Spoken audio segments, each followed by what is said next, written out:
Assalamualaikum warahmatullahi wabarakatuh. Perkenalkan, nama saya Sitri Nanda. Saya dari kelas IKMB 2019.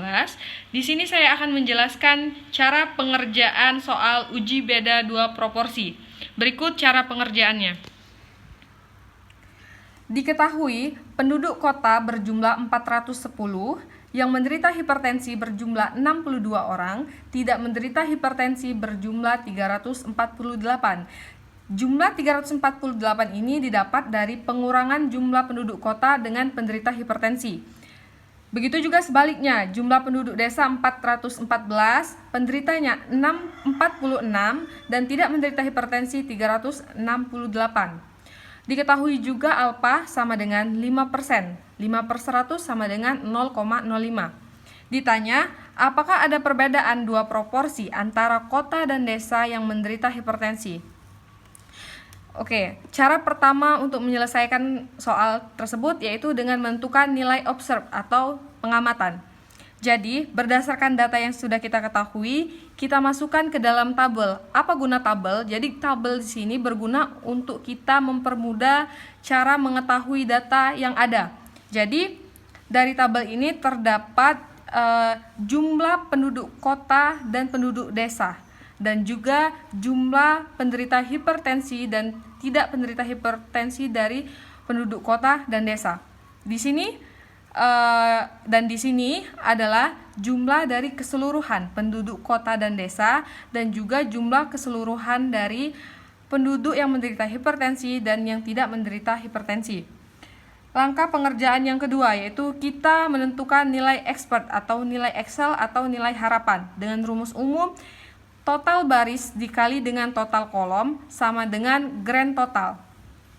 Cara pengerjaan yang pertama yaitu baris pertama, kolom pertama. Jadi baris pertama, kolom pertama itu adalah 62 orang. 62 orang ini terdapat pada total baris dengan jumlah 410 dan berada pada kolom pertama dengan jumlah total 108. Jadi 410 dikali dengan 108 dibagi dengan grand total atau jumlah keseluruhan 824 sama dengan 53,7.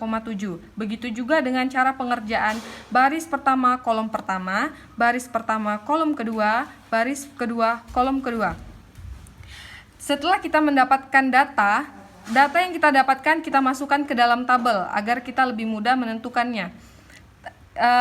Jadi baris pertama kolom pertama kita masukkan ke sini yaitu penduduk kota yang menderita hipertensi 53,7, penduduk kota yang tidak menderita hipertensi 356,3, penderita hipertensi desa 54,3, penderita tidak hipertensi dari desa itu 359,7. Setelah itu langkah selanjutnya kita menentukan nilai X hitung. Rumus umum nilai X hitung sama dengan X kuadrat sama dengan sigma observed dikurang dengan expert dipangkatkan 2 dibagi dengan nilai expert. Tahapan pertama yaitu menentukan nilai hitung dari setiap baris dan kolom.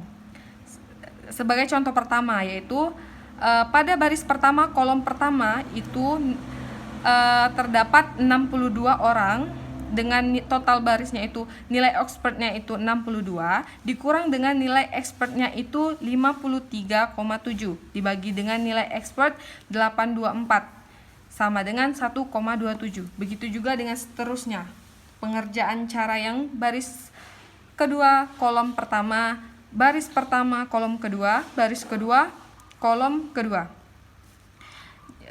Jadi X kuadrat hitung itu merupakan jumlah keseluruhan dari X hitung yang telah kita cari per baris dan per kolom. Jadi 1,27 ditambah 1,27 ditambah 0,19 ditambah 0,19 sama dengan 2,92.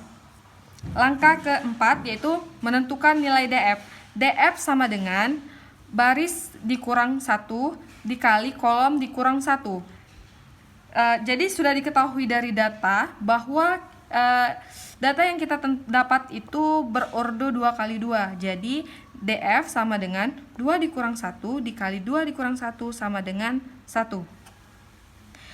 Selanjutnya, tahap langkah yang kelima, kita menentukan nilai X kuadrat alfa. Dengan rumus umum, X kuadrat alfa sama dengan DF, alfa.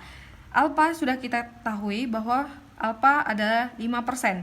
Jadi, X kuadrat alfa sama dengan 1,0,05.